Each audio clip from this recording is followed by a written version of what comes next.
there any agreement without the wall? No, there wouldn't be. The wall has to be there. You need it.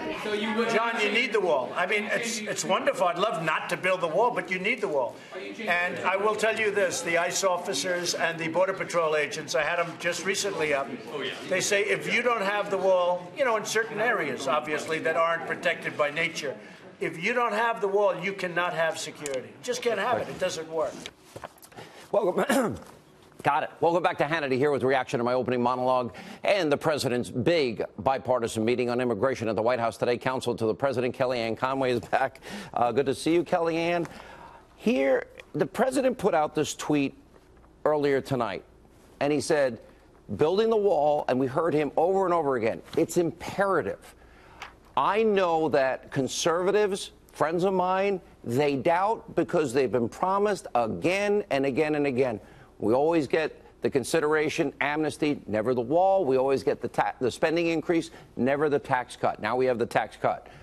People want to see that wall. They want to see some of it by November.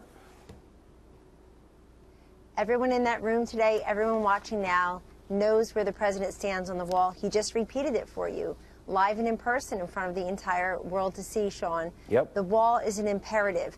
And the wall, the president made clear today, because he's conferred with those literally on the front lines who want this wall. He asked the ICE agents, he asked the Border Patrol agents, he asked those on the front lines what they need. Secretary Nielsen has asked her, folks, what do you need to be able to do your job, to make us a more safe and secure nation? And they've all said, we need this type of secure, we need a border. You know, we have spent billions of dollars over decades helping other countries secure their own borders, their own sovereignty. It's high time we did it in our country, and this is the leader who will make it happen, Donald Trump. I think in the span of 1 hour today, you saw in full the three major promises this president has made to the country: security, prosperity, and transparency. The transparency is obvious. Even some of his greatest critics in the media were flabbergasted, really stunned but appreciative, that this president held forth on camera for a full hour with no filter, no script for anybody, just a conversation, bicameral, bipartisan, unprecedented in that way in the cabinet room. Secondly, the security. This president knows his first obligation is to keep us safe and secure in this country. You do that with a wall. The wall, the southern border is 2,000 miles. About 800 or so might be the physical wall. There are mountainous and river areas where you can't put a physical structure, but you can put fencing, you can have technology, you can put more agents there.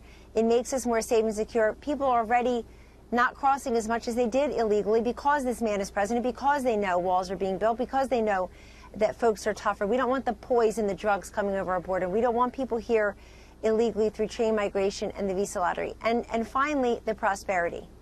Economic security and national security go hand in hand.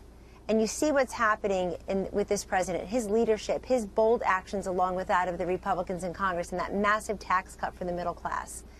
They are making this country more prosperous. Consumer confidence, unemployment levels down for African Americans, for teens, for Hispanics, for women, for all of America. All the confidence measures up. National security, economic security go hand in hand. The wall is not negotiable. The Democrats came there today basically saying DACA is not negotiable. Give us a clean DACA bill. The president said no. The wall, DACA to be considered the wall, but also an end to chain migration, which accounts for about 9.3 million resettled in the population a year. But you know, one person comes here and you get about 7 family members. Some sending countries send upwards of 20 members. It has to stop. When I showed the tape of Chuck Schumer, and then there's Bernie Sanders, then there's Hillary Clinton, then there's Barack Obama. Yes. You know, all these Democrats, they basically sound like Donald Trump. But now, because Donald Trump supports it, they can't possibly support it. Only if the anointed one, Obama, maybe if Oprah supported it, they support it. And so is it just opposition to this president for the sake of opposition? And the other point is, all these days, I saw a president in command of the facts, leading, opening up transparency like we never had before today, and that's what made it so fascinating. It was, and those of us who work there see that every day on a regular basis. He really enjoys a discussion. He welcomes dissent and he welcomes discussion. This president takes many different inputs and ideas, and he makes the final decision. He was the one elected here, after all. But I think what you saw on full display today is very similar to what we see on an ongoing basis at this White House. And let me just say this. When you ask what's different now, sure, what's different for these Democrats, including Hillary Clinton, they are crowing and bragging about how much she doesn't think we should have people crossing illegally and we should have borders. And wow, she should have said that in 2016. She might have made some of those states more competitive, although anyway, we would have won anyway. But the fact is that what's changed is, number one, they have a president who's willing to actually do it.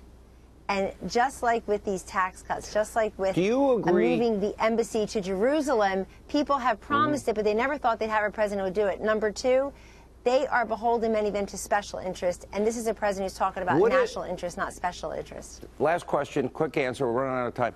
For 2018, isn't it good for the Republican Party to be able to say, see, we're keeping our promise. We have 200 or 300 miles of the wall done now. Take a look at it. We meant it. We got it done. No doubt. We didn't get here overnight. We know the wall can't be built overnight, but people seeing that it is happening, that you have a physical wall, you also have technology, you have fencing in places where a physical wall cannot happen. And most importantly, you end the chain migration, the diversity visa lottery, and you show people about that southern border that we have more ICE agents there. We need to empower these men and women with the tools they need to do their jobs. All right, Kellyanne, thanks for staying up late. I know you're always up early. We appreciate it. When we come back,